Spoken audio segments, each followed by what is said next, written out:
IHP Média, la chaîne qui vous édifie. Dans les moments où nous traversé, nous avons commis un moment favorable. Parce que la Bible dit ce malade de 38 ans était devant une multitude de gens, à tel point que ce n'était pas un moment favorable pour lui. Pour qu'à s'attendre qu'un jour, il pouvait aussi se jeter dans la piscine de Bethesda, pour qu'il ait guérison dans la vie. Vu l'atmosphère, vu l'environnement, l'environnement n'était pas favorable. Il y a eu un moment où faveur. Il y a des circonstances dans la favorabilité. Il y a un environnement dans la favorabilité. Aujourd'hui, tout est dans la position où vous allez occuper Kobala, la position où vous allez occuper Kobota, la position où vous allez occuper Kosala, la position malade où vous allez occuper Kobika. Vous allez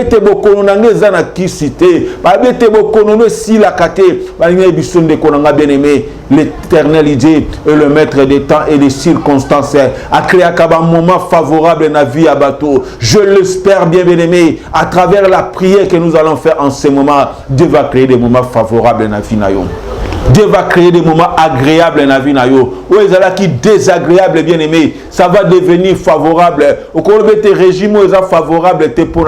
Mais en ce moment, Dieu peut rendre ce moment favorable pour toi. Mais il y a vie est temps favorable, atmosphère est temps favorable, environnement puis mêler moment favorable. Il faut transformer temps défavorable et comme favorable dans la vie bien aimé. Bien aimé, nous avons un moment où il peut te faire des situations impossibles. Na place moko vous avez condimate que na moment na lipambola nzambe ko simba yo. Mais bien aimé, nzamba salete ko ko simba yo. Dans des situations difficiles, au mitune te sikaka ko ngana zali. Na moment peka ngana zo traverser. Na ndeka ngana zaboe. Bien aimé na nina bisoke. Tu peux te marier parmi les plus belles que toi. Tu peux trouver le travail parmi les plus intelligents que toi. Tu peux émerger parmi les plus forts que toi. Parce que mouton na ote yenda sala kabatuba comme Mayele. Yenda sala kabatuba comme Belle. Yenda pesaka David force. Devant un adversaire qui n'était pas favorable, liboso na David. Nzamba sali David comme un moment favorable. Abimisei na kat na batmo. Yaya na lina biso ketan na nzamba moni sur la mise abatezo mona. Aujourd'hui, tout tes concurrents sont dans la kokate. Nazo munana bato balekinga makasite. Natali so muto alekimo kilimo manamakasi. Alonga kakaka. Alonga kakaka. Yango na benga bien aimé na moment ya prière. Bien aimé avant la souki sana caractéristique ya bato na sambela na bango. Eza bato mo ki le pesi chance te. Moment ozana bien aimé monde des opérations chance te par rapport à la situation na yo. IHP Média, la chaîne qui vous édifie.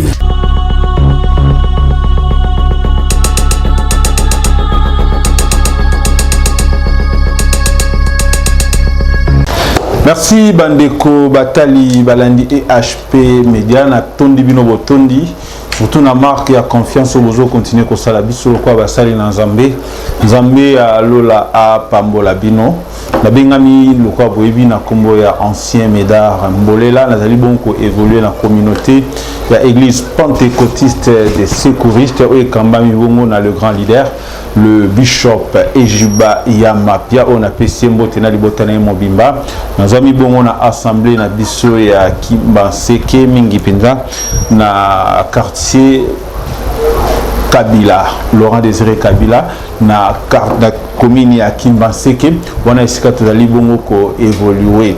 Na banza ete toko umela mingi na kati na maloba na Nzambe, na ye pour que na kota na yo na kati na losambo enfin que Nzamba lola ako kabongo ko visiter yo, ako abongo pe ko visiter libota na yo pe makambo na yo. Yambo ete tokota pena na kati na moi exhortation na biso e comme biso na kati na losambo na lingi na tika libota na Nzambe ozolanda biso na moment oyo na maboko na Nzambe kolo Nzambe na bikamwa Nzambe na nguya mozalisi na lola mozalisi na mabele nazongi sur le kumu kembo masanjole pai na yo hasard ezalakate ndeko mama ndeko papa akutani na biso na temps oyo tika ete moment otoko partager na ye ezala favorable pai na ye ete otoko senge pai na yo okokisela ye na komona exclusion mix na biso amen. Bien aimé, exhortation na biso ya mokolo na lelo ezami bongo na mukanda ya Jean chapitre 5 verset 5 esika nazali mbangu penza ko kene na kotanga Bible Bisabi Soboye. Là s'est trouvé un homme malade depuis 38 ans. Jésus l'ayant vu couché et sachant qu'il était malade depuis longtemps, lui dit, veux-tu être guéri? Le malade répondit, Seigneur, je personne pour me jeter dans la piscine. Quand l'eau est agitée et pendant que j'y vais, un autre descend avant moi. Lève-toi, lui dit Jésus, prends ton lit et marche. Prends ton lit et marche. Bien aimé, ma comité outi kotanga ezana ma tono ebele otosengeli ko retenir na katina lecture oyo. Bible ezotali sabiso qui avait un système établi. Un système où mutunyon surtout et sengeli qui alekanango pour que azwa guérison. Bazotali sabiso système où il a qui ko régner tout autour ya piscine ya Bethesda et toujours comprendre que système où il a qui favorable na mutunyon sauté. C'était une compétition et sengeli qui mutu a compétir pour que azwa guérison nae, azwa victoire nae. Et dans cette compétition, ce n'était pas facile parce que la Bible décrit qu'il y avait une multitude de gens. Et dans ce multitude de gens, il fallait que mutu moko ya liboso azomi boa kanakat na piscine yenda zozwa lobiko. Et vous allez comprendre que c'était l'eau qui pouvait déterminer nanya simima mutu ya liboso parce qu'automatiquement azalaki kozwa guérison. Et on pouvait voir que dans la piscine batu bakokai ko se retrouver ébélé à tel point que nanya kokai ko ba ke nanya koyi liboso, mais seule la guérison déterminait que telle personne da simba ki ma liboso. Ma commune nzambe ba était système ezalaki te muto ya kosimba mai mutu ya mbunda zozwa lobiko. Et c'était compliqué à tel point qu'il y avait des gens qui se jetaient plusieurs fois à bazozwa kaka guérison et ça pouvait fatiguer. Nalina tel que système ya mokili bien aimé et comme kanaba limite à tel point que fatigaka pe mutu. Ozami ona bazota isoka ke yo il faut tikala na comprimer moko melaka. Il faut melaka kisi songolo. Il faut que la revisiter kaka likambu songolo. Il faut la déterminer kana coutume songolo na système moko ou renyaka na vie na bino. Il y a une seule maladie bien aimée et renyaka na vie na bino. Et ça le problème moko quoi aka na vie na bino. Chaque une année, chaque désabino kande recouffe la ka. Vous allez voir que fracture et simba libota na bino bien aimé. Il y a des familles à chaque période, à une certaine période quelconque, mutu fo buka na kana lupa na libota wana. À une certaine personne mutu fo bela na kata libota wana. Et même sorte ya maladie, c'est ce que nous appelons le système au ba imposer la vie à mutu. C'était ça dans la piscine de Bethesda bien aimé. Il y avait un système instauré. Il y avait un système au batba sengela qui va obéir na yango. Et là tel ça bien aimé zola na moment où le monde peut vous imposer un système. La famille peut vous imposer un système. Votre environnement peut vous imposer un système. Votre lieu de travail peut vous imposer au système. Voilà pourquoi on a ligne na tongwa lelo. Na ligne na moment où bien aimé tokende ko sambela na yo. Tobuka système. Ils ont retenir libota na yo système, ils ont retenir bomo na yo système, ils ont retenir na misala na yo. À chaque période, à chaque moment, et sengelika ko bungi, c'est sengelika be escroquer, et sengelika ko sala une fausse affaire. Na période moko bo na voyage yo fausse la ka système moko bo o eko sala ke yo o perdre. Voilà le système du diable bien aimé. C'est ce qui a été instauré na piscine à Bethesda. Il y avait un système où il sengela ki mutu o ya mibwa ki ayambo na kat na piscine azwa guérison. C'est ça la première catégorie bien aimé abandeko to sambela na bango na moment o. Bateau mo qui imposé système, bateau mo qui imposé rythme moko, c'était ça bien aimé autour de la piscine de Bethesda. La loi était que mutu a commis bois kaliboso, yende azozwa guérison, yende azozwa guérison bien aimé, mais devant une multitude de gens bien aimés. Devant une multitude de personnes, comment un malade pouvait se jeter. Nous avons qui avait même déjà qui s'arrangeait, mais souvent bien aimé, ils étaient déçus parce que le système est qu'on répondre dans mon système. Deuxième catégorie bien aimé, qu'on retrouvait dans la lecture, notre bien aimé qui était malade, il avait perdu son nom. À tel point que la Bible dit un malade de 30 depuis 38 ans. Mais maintenant, malade à 38 ans. Il avait son nom, tant mosusu babengaki André, tant mosusu babengaki Jean-Pierre, tant mosusu babengaki Thomas, tant mosusu babengaki Pakala Songolo. Mais compte tenu à difficulté, compte tenu à maladie, bien aimé, kombo na e bungaki bazwaki kombo ya bokono babambi e kombo l'homme est malade ningi pe ozolanda biso lelo mokili est imposé au kombo oyo zo traverser lelo bisenga senga bikunda kunda liboto bakufelaka liboto balelaka lelaka seka bayoki makelele ya kolela na balaba babite eza pa ya ba André seka bayoki matanga babite eza pa ya ba Thomas donc basi bayeba banene bakufelaka na veni na bino basi bayeba batu basengaka sengaka bayeba bino na catégorie moko beneme babambi bino kombo bisenga senga bikufela kufela beneme na lina sambela na mutu moko o mokile bombi kombo na ye mokile longoli o kombo et bambi o kombo ya souffrance et bambi o kombo ya difficulté aux autres traversées.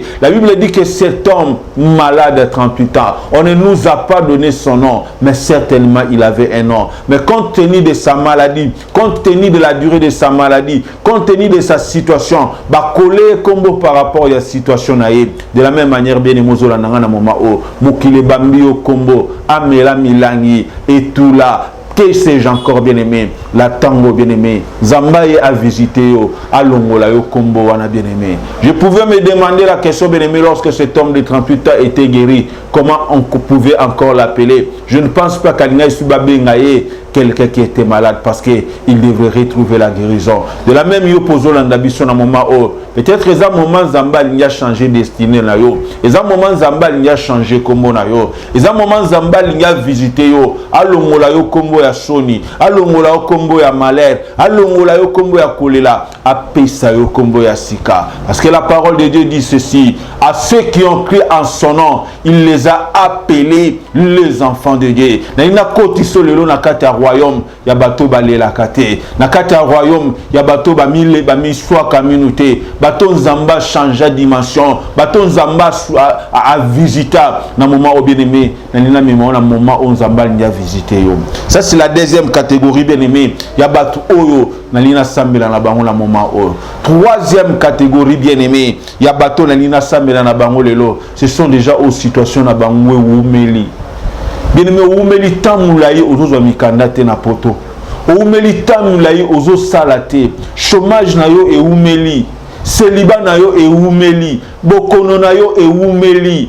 Bien-aimé, batu o situation na bango lekindelo. Ezo kotsa batu na kati ya mituna eske ngana ko simba kali susu mwana. Eske ngana ko sala situation na yo e oumeli. Ngana zoka visa te. E oumeli makasi bien-aimé. Ko raté na voyage e oumeli bien-aimé. Kozanga mukanda na yo e umeli, chômage na yo e umeli bien aimé, qui est combat na yo e umeli, ezokota tina ménopause. Na souligner bien aimé, ezokota tina ménopause. Ya onzamba benginga na yo lelo, tolukelongi na nzambe, alongo la situation o. Ce sont déjà on a une prière na bango na moment au bien aimé. Bato situation na ye est durée et perdurée et umeli. Et ya mitala na place aux Hollandais biso na moment o, chômage na yo salimbu la bonne. Qui célibat na yo salimbu la boni qui veuvage na yo salimbu la boni bien aimé kozanga musala na yo sali tamboni bien aimé na nina moment on nzamba lola a visiter yo akata a écourter ta ya difficulté na yo a écourter ta ya souffrance na yo nzambo to sambela bien aimé asilisaka matanga akata ka ba souffrance abato vraiment bien aimé ozola nanga na moment o situation na yo umeli. La Bible dit bien aimé, ce malade a fait longtemps avec sa maladie. Tout autour de la piscine de Bethesda, bien aimé. Ozomona batu bazoya bazomata. Bato yo yamba na poto ba emerja. Bazonga kisasa basala makambo. Kasi yo mutu yamba bango na poto bien aimé. Ti lelo ozokoka ko s'en sortir te. Yo mutu tchaka batu na circuit. Mais ti lelo bien aimé yo moko ozoko ba na circuit wana te. Yo mutu banda ko pesa batu misala. Ti lelo bien aimé nakata musala na yo moko ozo se retrouver te. Na ba faire no bien aimé ozokoka ko atteindre bit na ote et ça fait très longtemps. Ozo rend point bien aimé. Situation na yo zo évoluer te.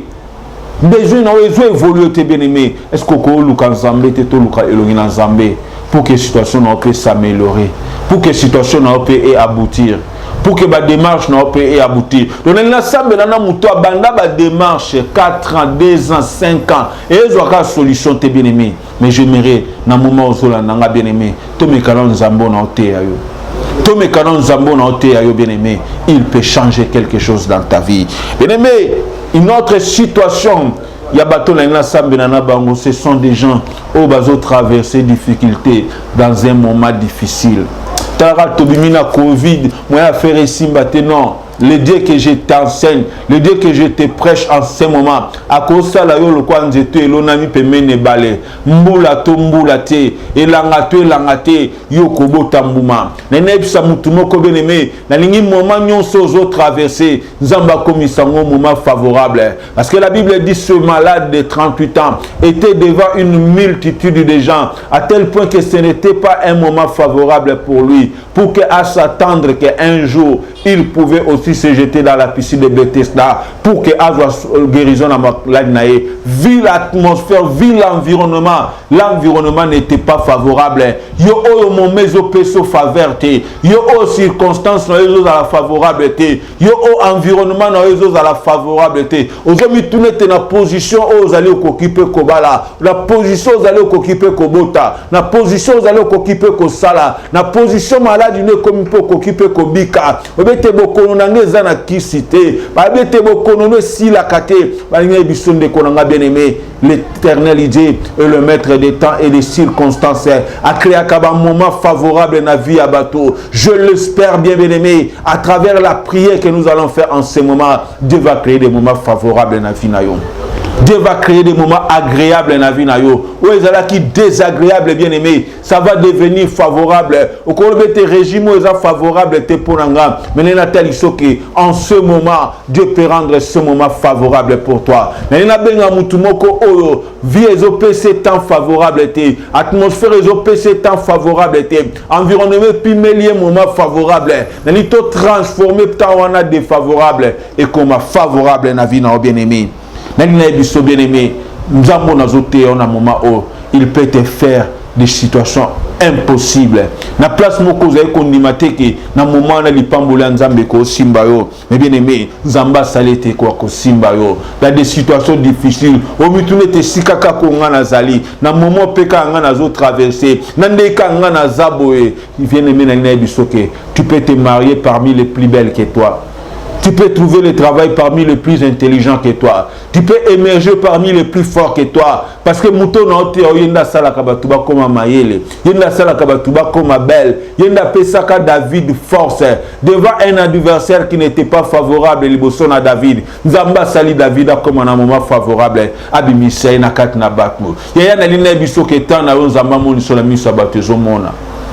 Aujourd'hui, tous les concurrents sont dans la zone où on a cocaté. Dans la zone où on a battu, on a makasité. Nathalie Somuto, l'équipe qui l'a makas.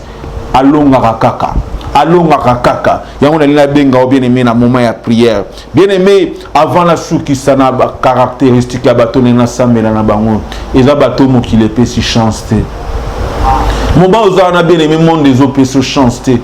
Par rapport à la situation, par rapport à la maladie, par rapport à l'infirmité, par rapport à Kozanga peut-être Kotanga, par rapport à Kozanga Kueba, par rapport à Kozanga Libota, par rapport à Kozanga Baboti, par rapport. Au mitune teknapona kokina tanga, est-ce que napona kokina bala, les mêmes qui les opérations chanté, napna na zaboy, ne longinanga, na lolenge nanga na tai nanga, na katabaninga kitoko ya mayele, napna na kokina bala. Devant bateau bazana misolo benbena na biso benemi mokile peso chance mais je vais t'amener chez quelqu'un ou appeler ça bateau chance bateau mokile monatina te bateau mokile zo mona ke bakoko sala quelque chose te mais je vais t'assurer bien-aimé Zambe na oteo na moment o il est capable bien-aimé ya kopé sa onzela ne sika mokile peso onzela te ne sika mokile peso onzela te ya on sengyo bien-aimé on va concentrer na moment o bien-aimé. Nalina moment auto kende kolukelo ina nzambe. Nalina moment o bisoto lukelo ina nzambe beneme. Mutalibo sola nina bonde la na beneme yo zanga mutu. Obingala zakana na mutu te. Ngana zakana na mutu te akosunganga. Na kuna na yebanite. Nalina ebisa mutu moko na tango azala concentrer to lukelo ina nzambe. Tozo bonde la nzambe na lola. papa na bikamu ensemble na nguya yono zazambe na bikamu ensemble na bilaka yolo beto pesa kabatu mabota o bazala kikati na mabota wana te na lina moma ensemble na bikamu ndeko ya zanga famille ndeko ya zanga appui ndeko ya zanga assistance abeta yebani te na lina connecté epai na yo zambo yebani mokili mobimba papa zambo asala kana bao bazanga batu yawe kota likamba papa o yawe kota likamba mama o ya zanga ndeko zanga mutu ayebani na minganga te aza devant la justice bien aimé ayebani na ba avocat na ba magistrat na ba juge te yondo kata kama kamba batu papa na lola nali na moma ensemble na bilaka hôtel malabomo ya papa o hôtel malabomo elenge ya mama pe ndeko mwasi o azanga batu nsambe o salela ye o mokile kokai ko salela ete o salela ye o mokile kokai ko salela ete nzamba ba bazanga batu ezayo papa na lola telema na bomo ya papa telema na bomo ya mama telema na bomo elenge mwasi pe mobali telema na bomo ya mona o lelo peut-être azo se retrouver orphelin lelo peut-être azo se retrouver veuve abina na mututa ko sunganga na likambo na talisho mutu moko beneme asunga ba babwa kama asunga kabatu bazanga tina tikete nzamba lola amona ona moma o beneme azo kenena deuxième aspect beneme ya bato na nina sambela na bango yo sambela ki la mission na première étape beneme ko tika bisote tokende ko se soutenir yo oyo situation na yo umeli bien-aimé problème na yo umeli tozo lukanzambe na moma o kolo nzambe na bikamwa papa na lola tala kotula nange umeli tala ke chômage nange umeli tala bobola nanga e umeli yawe na lelie belé ndeko ya lelie belé bien-aimé kolo visiter libota o kolo visiter ndeko o visa na ye umeli bien-aimé misala na ye umeli bien-aimé makambu na ye umeli papa na lola zambo akata kama kamba bana na bato zambo akata kama kamba bana na bato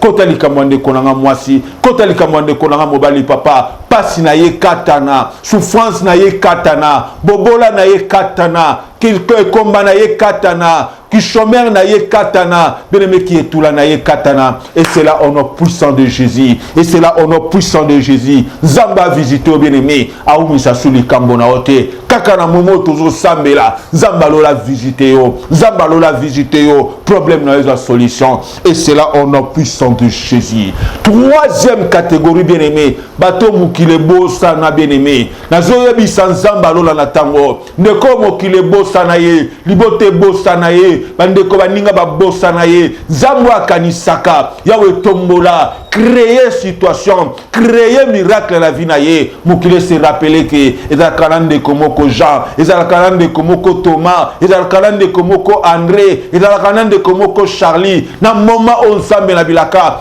tellement papa la lola tellement papa na lola yo créer situation o créer circonstance afin que mukile se rappeler na ndeko o yo no tombola ka papa na ngai yo no telemisa ka nzambo aloka na momo bien-aimé nazo kende ko prier na ndeko o situation azo passer bien-aimé il est favorable te pour naye moment est favorable te babité mikolo to engage kati babité mikolo moi to opérer malade ezati mikolo moi to sale ezati perodo batu ba obala te za perodo to tina covid perodo ba ozo batu na misala te bien-aimé na ina yebisa yo il y a un Dieu qui crée les circonstances et les temps Zambalola a créé circonstances favorables na vie na yo quel que soit ba lobino que moment est favorable te qu'est-ce que soit ba bilo que situation na yo zo passer moment moko difficile na lingina moment au bien-aimé zamba rendre moment na favorable zamba faveur à mon yo zamba faveur à mon yo na dimension à problème na yo na dimension à problème na yo zamba visiter yo a commis sa moment na yo favorable et c'est là au nom puissant de Jésus et c'est là au nom puissant de Jésus et c'est là au nom puissant de Jésus bien-aimé dans le Seigneur tozo souki sa papa nandeko omo qui le péché chancé babie penanga botamana moyete ye simbate na dimension na taille na yo ko simbate na taille na yo ko simbate na ndenge otangite simbate na ndenge yo yebanite simbate ça mais na bisoto ke no na mabondeli kolo zambe na bikamwa ne comme qui le péché chancé aza inéligible na catégorie na ye aza inéligible na dimension ya misala mais na sala yo ngolu nzambe na bilaka na lina belela ngolu na papa na lola o mona ndeko oyo o Homo qui le pèse chanté, homo qui le ndimiété, parce qu'à tangité, parce qu'à yébanité, à remplir ma critère té. Mais dans le moment où on s'amène à Bilaka, yondo créa kanzela ne balé, yondo bimisaka maï na désert, visiter ndeko o Zambé, fongole la enzela, fongole la enzela, et c'est là au nom puissant de Jésus, et c'est là au nom puissant de Jésus. Père éternel, Dieu de gloire, merci pour nos négozo visiter ma papa, merci pour nos négozo visiter ma maman. Bien-aimés dans le Seigneur, nous sommes pratiquement arrivés à la fin de notre tranche. Justement, nous sommes à la télévision. Notre numéro est au bas de votre téléviseur. C'est le 09 97 63 47 83. Vous pouvez nous appeler sur WhatsApp pour l'assistance en prière. Nous allons vous assister au nom puissant de Jésus-Christ. C'était pour nous un réel plaisir de vous tenir compagnie. Moi, c'est l'ancien Médard Mbolela. Na tondi bandeko nyonso balandi biso à travers le monde. Na Paris, na Bruxelles, na États-Unis, na Angola, un peu partout et pourquoi pas ici na RDC. Zambalola, Azanabino et Longo. Na tondi, le grand leader, le bishop Ejibaya Mapia. Na tondi, Madame Magui Mavungo. Na tondi, tous mes enfants biologique et spirituel, na sanité à travers le monde de Jackie Kapoudi, Tete Tchakatumba et Madame Angèle Mbombo, Zambe Yalola, Apambola Bino, la bandete Tokabwani O et Sika, ce qui Zambe Yalola Zongite, Nete Kouta Nabino Mbalasima, Botikala la Kimia, Namabota Nabino, Topa Molibuno, Nakomune Exclusion Bix Nabiso. Amen. IHP Media, la chaîne qui vous édifie.